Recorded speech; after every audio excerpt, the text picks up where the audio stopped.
So, you think your country is ready for the digital age? Eh? Think again. This episode will show you top scores in the digital transition, the one we've been hearing about for so long, and what the AWTY index reveals may change your assumptions, your convictions.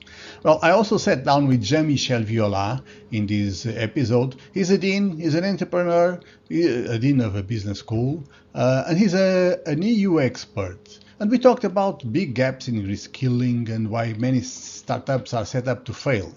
We also talked about HE Innovate and how it can be fixed from the inside. An interesting project he's working on. My favorite quote in this interview from Jean-Michel is when he said, "Plenty of startups jump in and hit a wall." You have to watch it for yourself.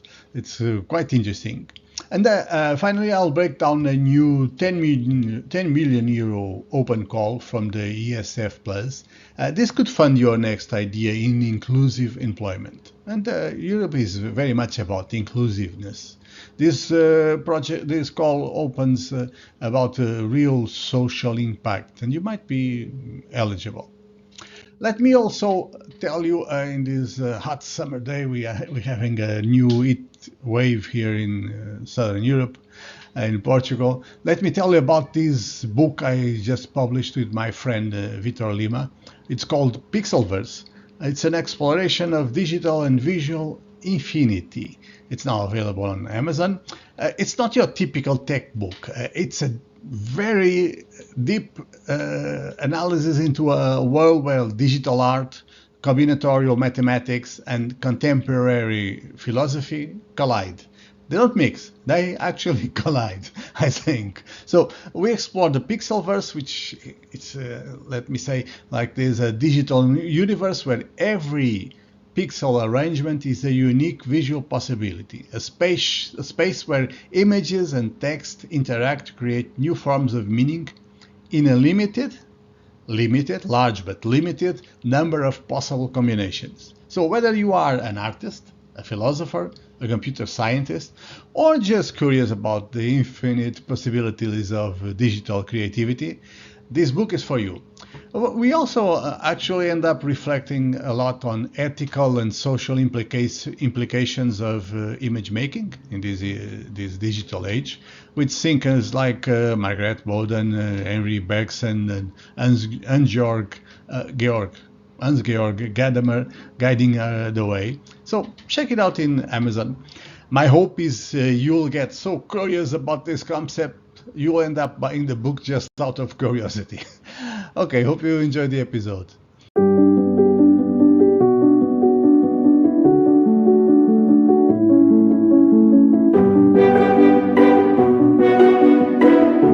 Hi, Fernando here. So today I want to ask you something very simple. Are we there yet? I mean, the digital transition, are we there yet? Is it complete or is it almost complete?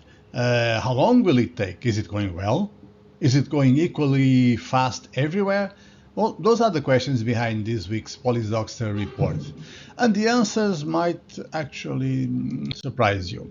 To get answers for those questions, I just published the AWTY Digital Transition Index. So I built this index covering more than 180 countries, using over 33,000 individual data points, built upon these 5 essential dimensions: internet access, infrastructure quality, e-government, digital economy, and finally ICT skills.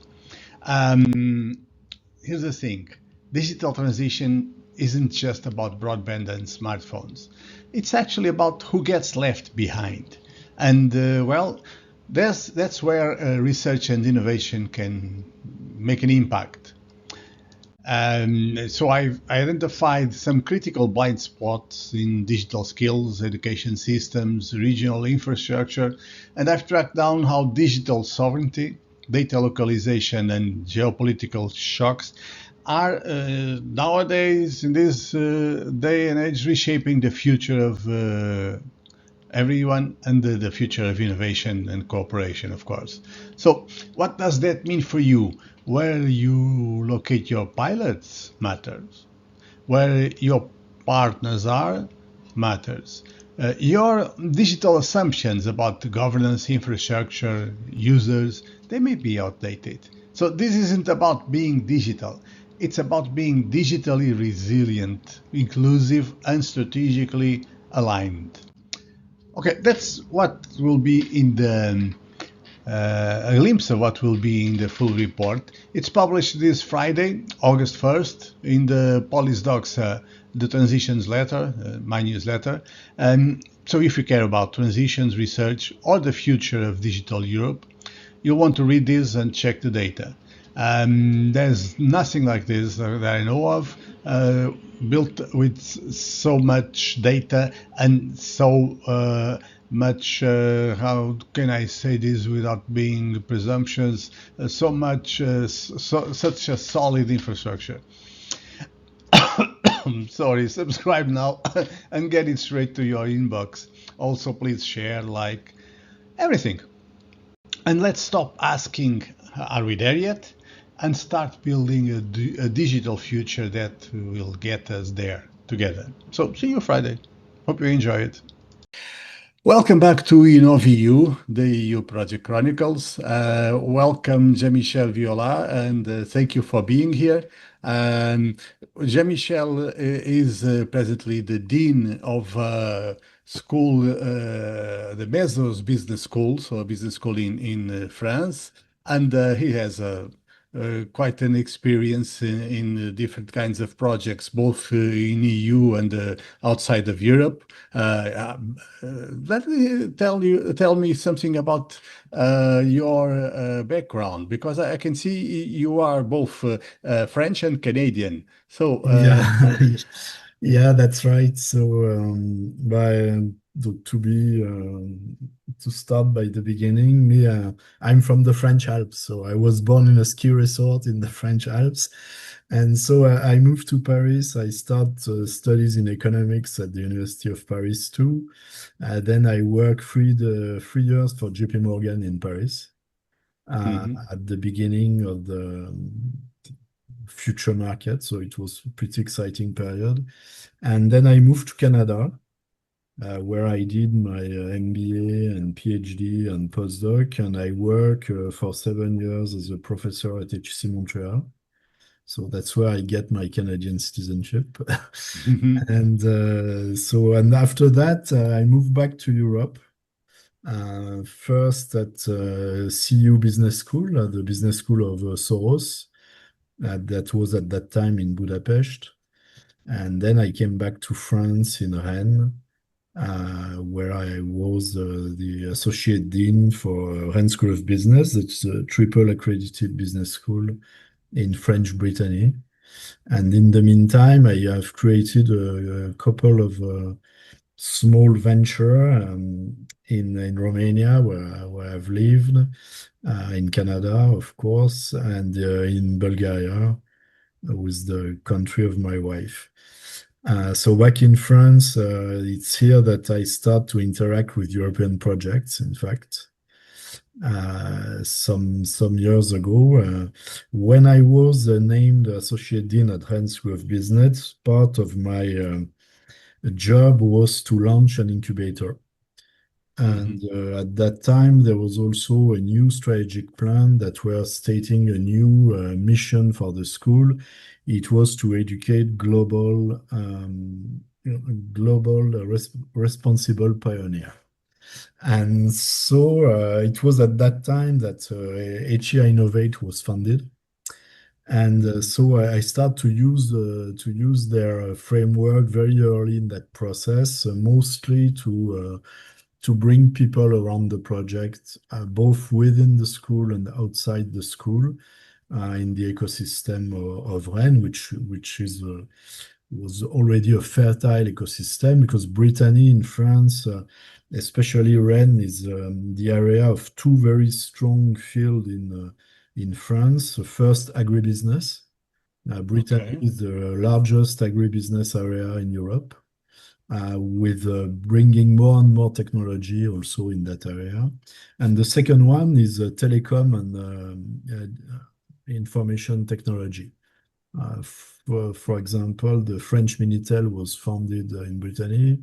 and Orange R&D is largely done in Brittany, also in Rennes.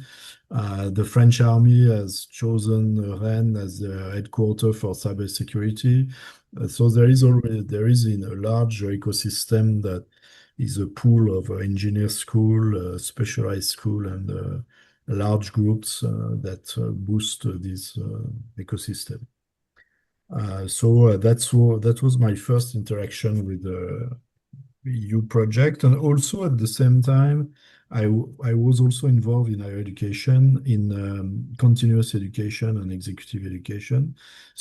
I bring the school to be part of the Pact for Skills, from another project from the EU that is very interesting because it fit very well with continuous education, especially to reskill people in area that is where you have low skills and low competence, like the agri-food industry.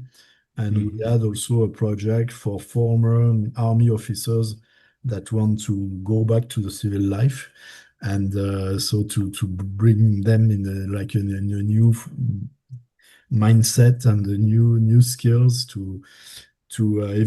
it was a project that was also co-funded by the Brittany region for them to launch, either to launch their project or to buy existing companies with some Mhm. funding. So it was Pact for Skills and HEI Innovate was my two pillars in that project. To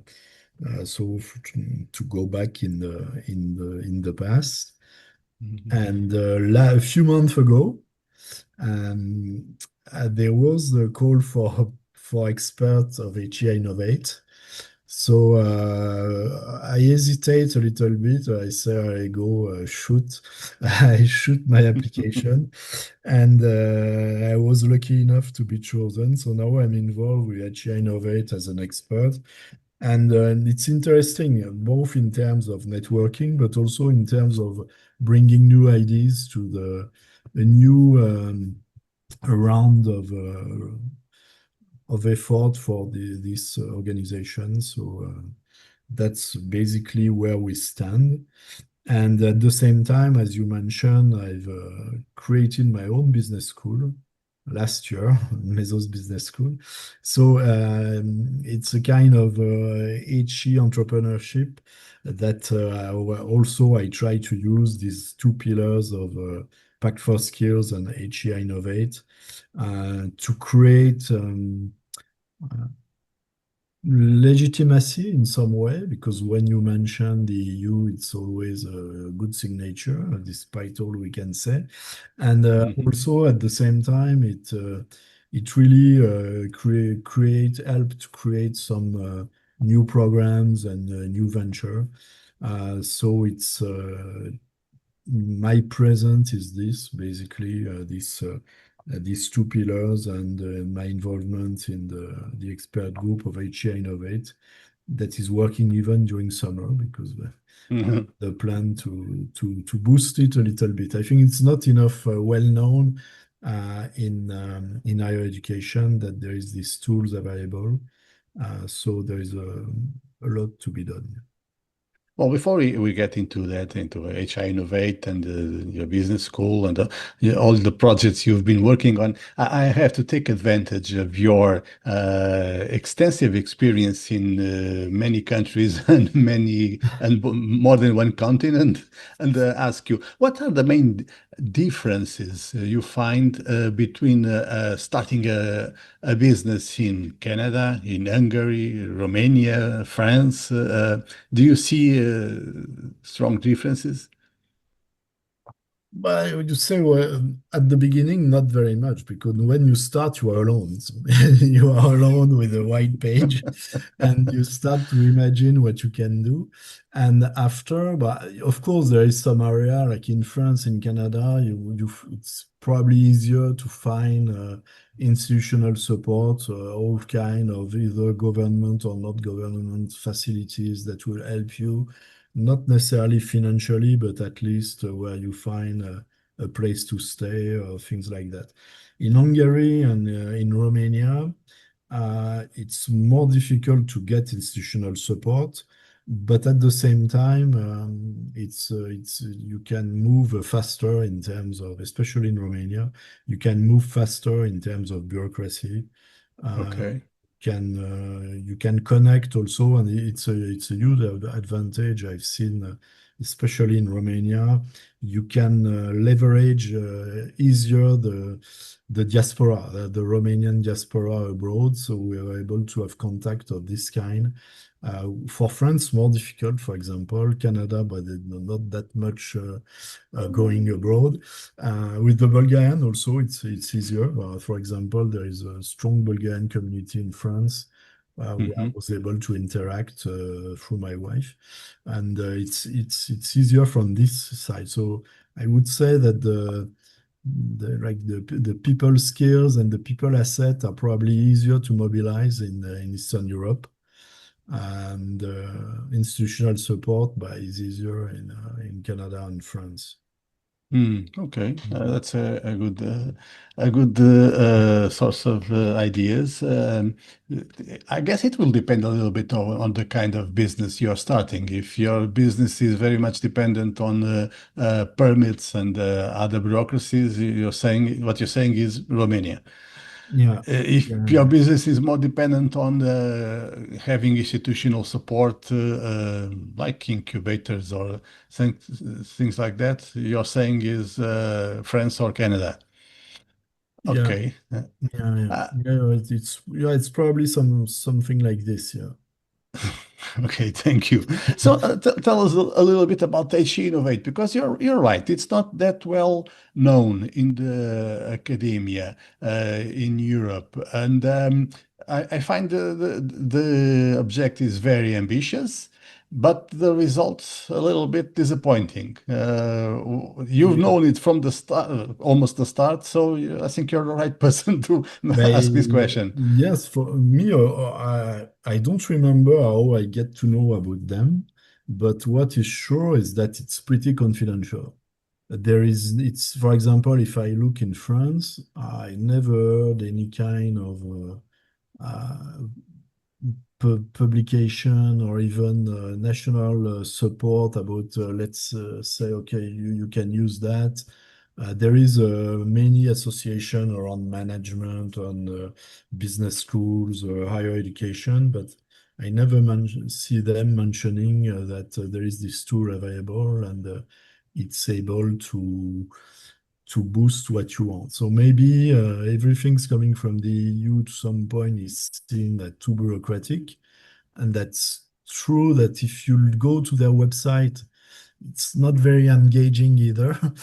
We have No. seen, it was one of the talk that we had at the first expert group in Brussels in May. It was to say that probably 7 pillars, it's too much. It's probably too redundant, and it's people it seems that they just go for kind of make their diagnostic, and then that's it. It's nothing more than that. So it's almost like you go on to a magazine, you make a quiz. How good are you at being an entrepreneur? You get your score, and then you have a result. So I think that's one of the two things that was discussed in this group was. Probably to pimp it a little bit, to make it more straight to the point, and then also to have a kind of user manual of it. So what you do once you've done the diagnosis, what are the next steps that's why there was some groups that were created to address these issues, to try to make it more appealing to the user, and also to publicize it a little bit more, because it's true that it's really too confidential. Well, I want to challenge you to, let's say, go a little back to the start, to the basis of it. I mean, the main idea of this instrument of the HE Innovate is to help universities get more entrepreneurial. So my Yeah. question, my challenge is, why? Why shouldn't universities be entrepreneurial? Is that a good thing? But In what sense? there was this tool, and even HI Innovate creation was, I think, around this, the idea that there was this hypothesis that innovation is good per se, as you said, and then that also there was a risk of having higher education being too bureaucratic, too apathic. And compared to some, especially the American business schools, the emerging Asian universities, there was this discussion. But I think the really critical point is not to be more innovative, is to accompany the market labor market evolution and to produce skills and knowledge that are useful for the economy, or at least to advance knowledge in society, but with some purpose. And there was a growing gap, I think, in this field where European universities were not that bad in fundamental science and fundamental knowledge, as you can see that even with the number of Nobel Prize, even they didn't get it in the European Union, but at least they were trained and educated in the European Union. But a growing gap between fundamental knowledge and applied knowledge.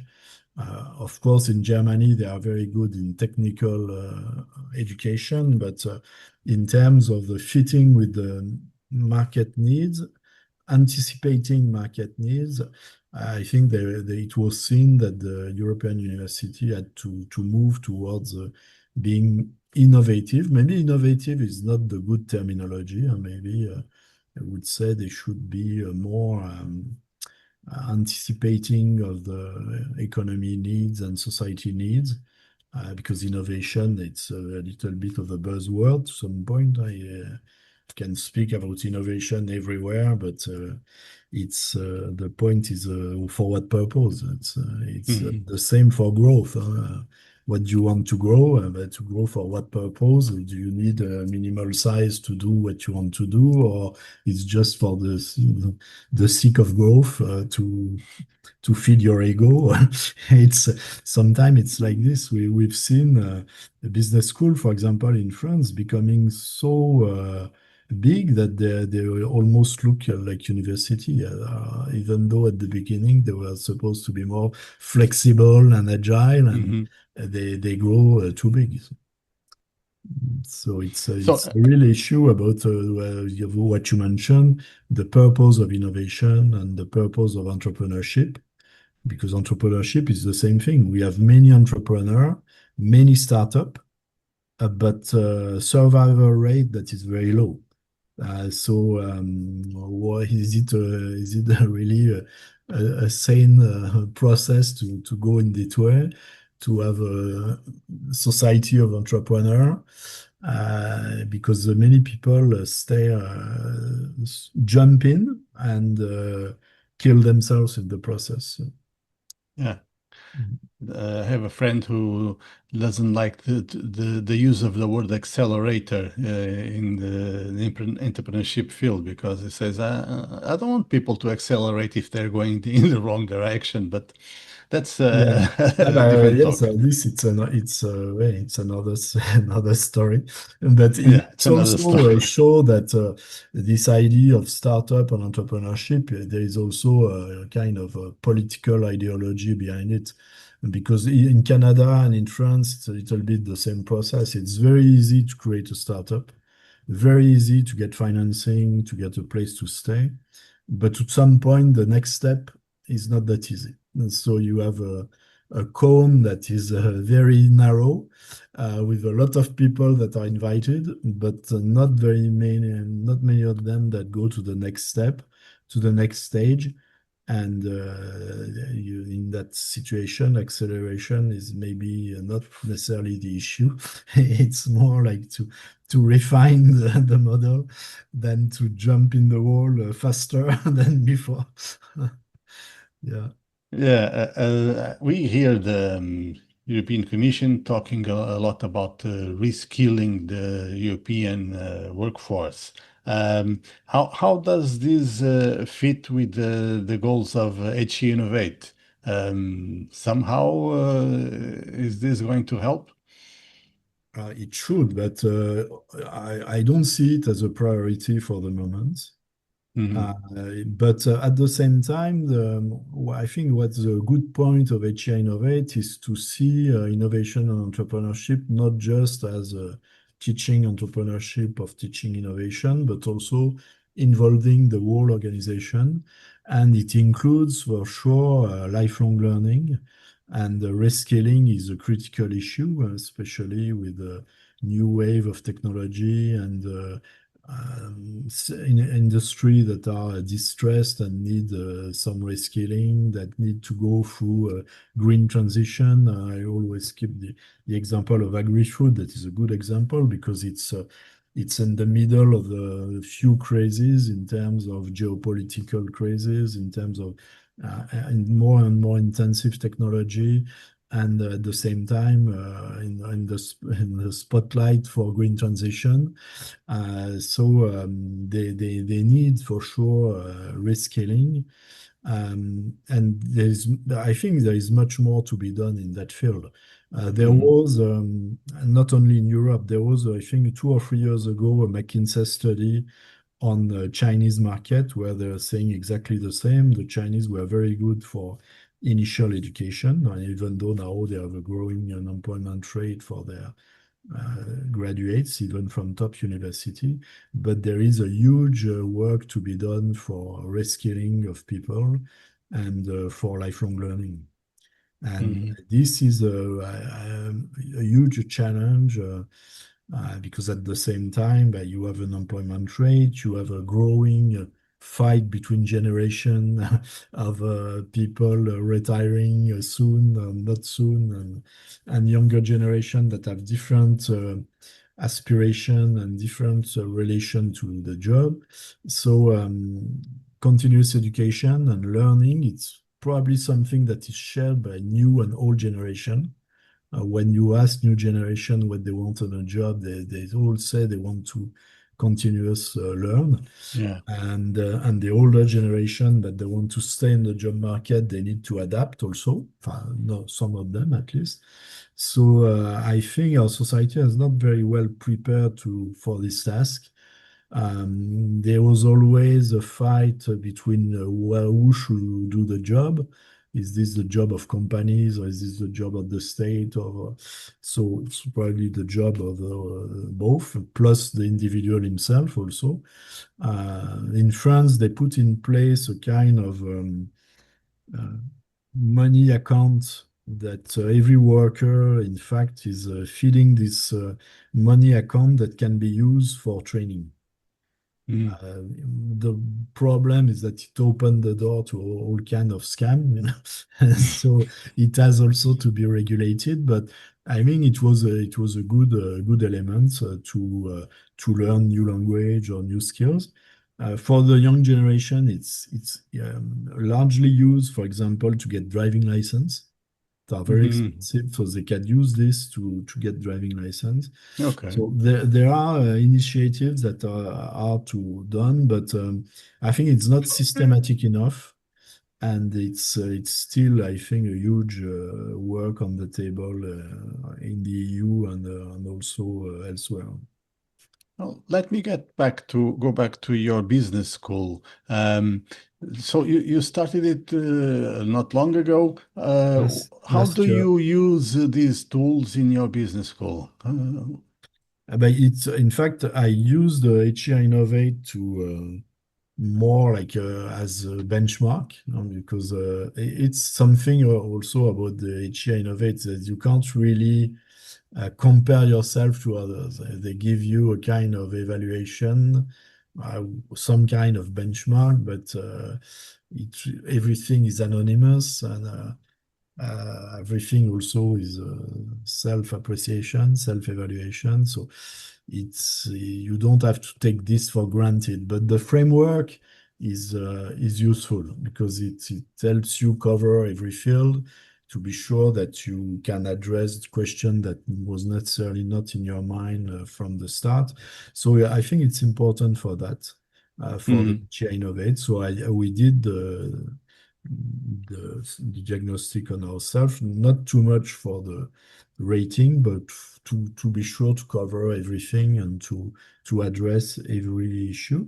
And we connect also to the Pact for Skills for the to enter some consortium on reskilling, especially in agri-food. Hmm.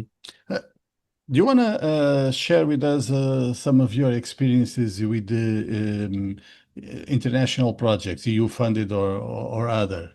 Because my point is how important is the international partnership in the success of these projects? My initial question is always, could this be done without multiple Uh, In the part in the international EU, partners? in the EU, you don't have the choice somehow because somehow they force you to do that, Yeah. and especially internationalization, but also the triple helix model that force to mix institutional large companies and smaller one, which is good, but it's probably not good for all the projects, but anyway, it's another story. So, to go back to the business school, in fact, one of the innovation we made is the idea was to be born global. So to start from scratch with to be in France, in Bordeaux, but at the same time to be in India, in Corpagon, south of Mumbai, to be in Manila in the Philippines, to be in Hmm. Togo in Africa. And we are discussing also Algeria with the government. Here the idea is not to be born global, but also to have a pedagogical platform that brings together these different area of the world in terms of the pedagogy, but also in terms of intercultural skills and in terms also of global stakes. When I mention a green transition, a geopolitical issue, technological things, plus intergeneration and societal change, it's something that is amazingly shared globally with different flavor, but it's really something that is shared. So we put this idea of transformational leadership at the center, and we try to build around that clearly. So in terms of international project, like clearly, it's not making your life easier, but it creates really nice opportunities, and it's almost a built-in innovation model because your innovation will just flow from ideas hurting themselves in this process. Uh, and the new generation, in fact, if you look at the students level, at the bachelor level, you see that they very easily work together. Uh, Yeah. so Yeah, we that's true. at school we have the issue of the time lag, but they share technological skills that you can have if you are in the middle of Africa, in the Philippines, in India, or in France. They share this digital agility, and they share a kind of global view because of course the students we have they already they want to have an international degree, so they have a Yeah. prerequisite as I Yeah, said, somehow. but they have a global view and a global issue of about mobility, learning from others, so it's great things. And they also face differently but intergeneration struggles. If you are in India, you have clearly this gap. In Europe, it's a growing concern. We've seen this also in the US. So it's an interesting era that we are living in, where a new generation, maybe that never in the past, they share a kind of global view of this four. You can call it crisis or intersection or whatever, but these four trends, we say, so they share a kind of a growingly common view of this situation. Hmm. So the international project in that situation is very rich, and it's very interesting. The European project, I would say, are more technical and hugely framed by the bureaucracy of Brussels in terms of what you have to do. Uh, I think it excludes a lot of actors due to the heavy procedure and the heavy mechanism. My wife Hmm. was working for a few years on European projects from Rennes, bringing together EIT, for example, or French large groups on the small startups. But the startups, most of them, they end up stressed, dried, and a little bit irritated by the process. The large company, but they are used to it, and they were fed by it, so they have teams that are dedicated to this. But I think that in this triple helix model, they didn't think enough about the place and the driver place of small startup, and they are always used a little bit as well, we need a couple of them to fit the Yeah, requirements, but they are very rarely at the center of the project. And we've seen this also in higher education, where you have now alliances that are huge projects and growing quality insurance measures that are, in one way, quality measures, but in other way also a way to secure the market and to close the market. And and so to close it, yes. it's something that we fight at Mesos, especially mostly at the French level, because there was also some abuse in the past from private higher education institution, not only in France but also abroad. But still, there is claiming quality and not claiming industry protection. Barriers to entry, hidden barriers to entry, and but it's something that may evolve, and where we hope so. But Well, maybe that will have some change in the next framework starting 2028 because we are approaching the end of the present yeah, framework. So maybe it's time we start voicing these concerns about the current situation so that there will be some changes in the new framework. I don't know. Maybe. well, we hope so, because the output is not amazing in terms of return on investment. Yes, We say. exactly. That's true also that we are facing huge competitors.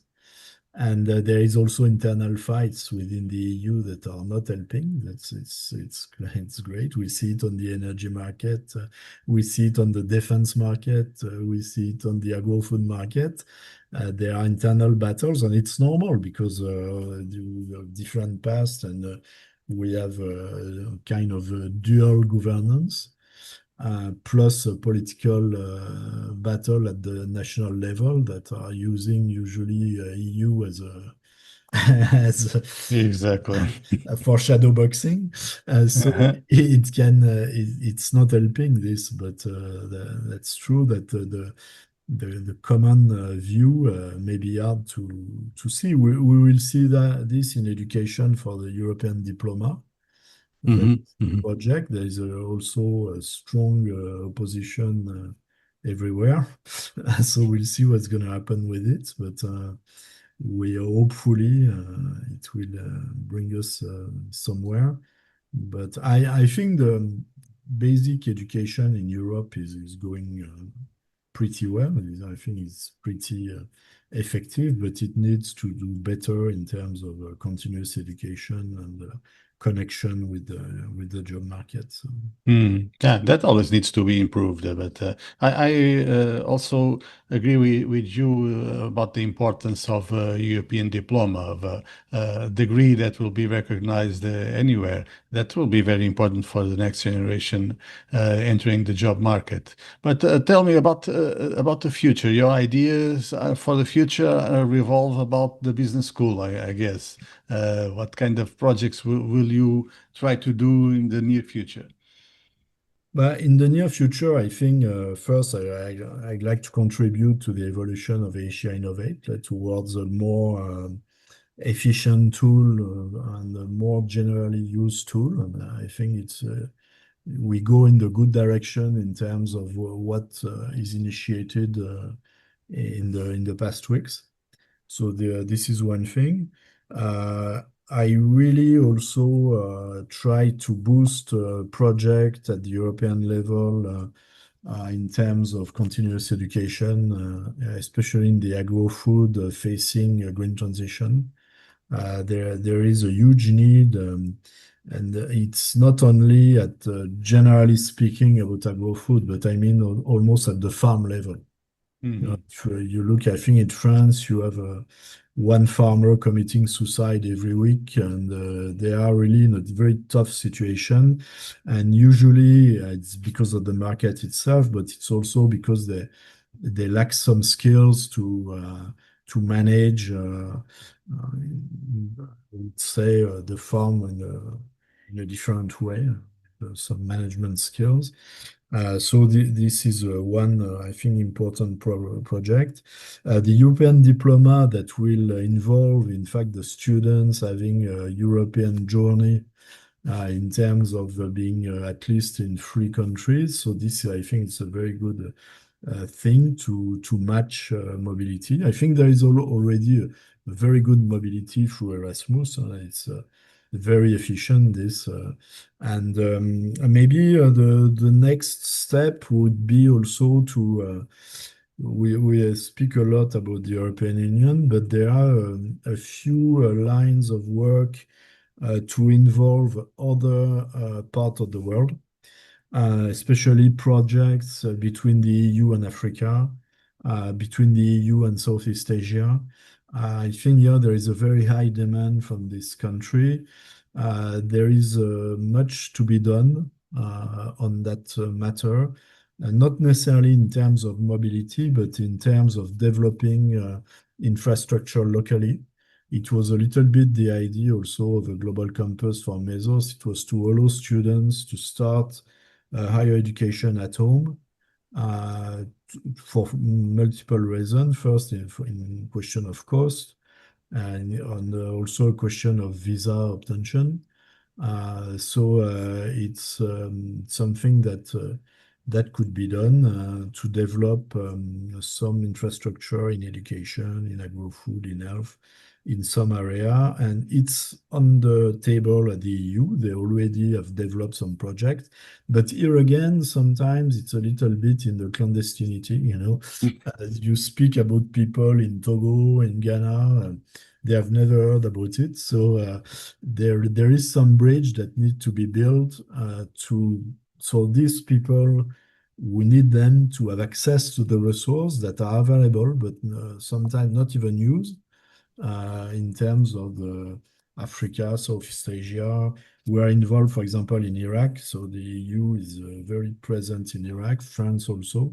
But this type of project in education, they could be really efficient because higher education, if I take the example of Iraq, they have maybe a couple of universities that is doing the job, but overall, it's really in a critical state.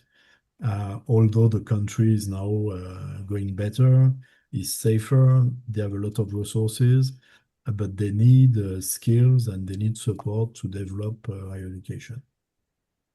So that's in your plans for the future. Yeah. I see you don't plan to rest, you plan to work a lot. Yes, there's but I don't plan to do it alone. Okay. So speaking of which, if you will allow me, we'll put your contact details in the podcast notes so that people who Okay. want to collaborate with you so that you don't do everything alone. It would be nice. We'll be able to reach you. Be nice, no problem. Yeah. No problem. Okay, so any final message to end the interview? But I think that we are in an amazing era. I think people call it a crisis, but it's also open bar for opportunities. I think there have never been so many resources to be mobilized to do plenty of things. Just need maybe to pick what is exciting you because it's important, and in the new generation it's the message they send to do things that is exciting them, so they need to get pleasure in the job and not to do a job where they won't be just for to feed them. Just enjoy what you are doing, and there are plenty of opportunities. Thank you very much for this interview, and I really like that final message. There's plenty of things to be done, and interesting. Yeah, I think it's interesting. I agree with you. So thank you very much, and thanks to you, and we stay in touch. Maybe we call you to intervene at Mesos to share your immense knowledge on the new projects. Very good. Thank you. Bye-bye. Okay, thanks. Goodbye. This call isn't just about ticking inclusion boxes. It's about transforming how we include everyone in the economy and getting EU support to do it. If your project touches social innovation, disability, employment, or systemic inclusion, this is your moment. Let's break it down so you can win this opportunity and avoid the mistakes that sink most applications. This is a high-impact call under the ESF plus Social Innovation Plus initiative, focused on implementing the Disability Employment Package. The EU wants to fund innovative, scalable social solutions that improve employment outcomes for persons with disabilities. We're talking about transnational projects that adapt or scale practices already recommended by the EU. Target areas include inclusive hiring, career guidance and integration services, reasonable accommodation at work, retention and return to work strategies, transitions from sheltered to open labor markets. If you've tested a local solution or want to transfer a great one from abroad, this is your chance. Total call budget, 10 million euros. Grant per project, 500,000 euros to 1 million euros. Co-financing required, 20% minimum from non-EU sources. Form of grant, lump sum, project duration, 18-24 months. So you'll need a lean, impact-oriented plan, because lump sum means deliverables or no payment. Application deadline, October 30th, 2025 at 17 o'clock CEST. Submission platform, Asinis portal. Start of projects, expected mid-2026. Don't wait. Use a submission timeline planner now. Applicants must be legal entities based in EU or ESF plus associated countries. Types of organizations, public bodies, NGOs, social enterprises, VT providers, universities, employers associations, chambers, trade unions, companies including private businesses. Consortium rules. Minimum 3 entities from 2+ countries, must include at least 1 public authority. If you need help building a consortium, check our Consortium Builder GPT or join the Consortium Mastermind. This is not a pilot call, it's a scaling call. The EU wants you to adapt or scale a proven practice from the Disability Employment Package, produce reusable outputs like manuals, procedures, or guidelines. Prove your impact with outcome indicators tied to real improvements for persons with disabilities. Involve the community. User-centered design and diverse stakeholders are essential. Collaborate in mutual learning events with the European Competence Center for Social Innovation. If your project doesn't scale or prove learning, it won't be funded. Common mistakes to avoid: applying without transnational partners, ignoring the package. Your project must be grounded in the EU's existing work. Forgetting the impact plan. No evaluation equals no funding. Overloading the budget with ineligible costs. For full guidance and templates, visit socialinnovationplus.eu and the European Social Fund Plus website. Always submit through the Asinis portal. This call is a smart move for projects that want to make a lasting impact, show measurable results, and prove what works in employment and inclusion. Start with a clear idea. Use the EU Project Readiness Pyramid. Build the right consortium. And focus on outcomes that go beyond your own project. Want tools to boost your chances? Check the show notes for free templates and our proposal readiness mini assessment. Let's get your innovation funded.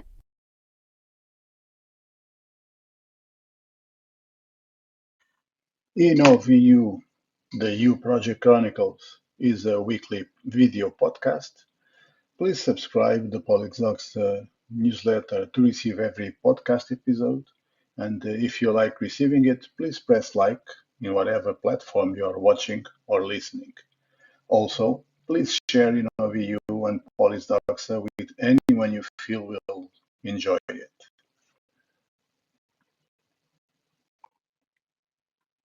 Credits: author and host Fernando C. Gaspar, music Hugo Gaspar, Lisbon, Portugal, 2024. Reach us by email or DM.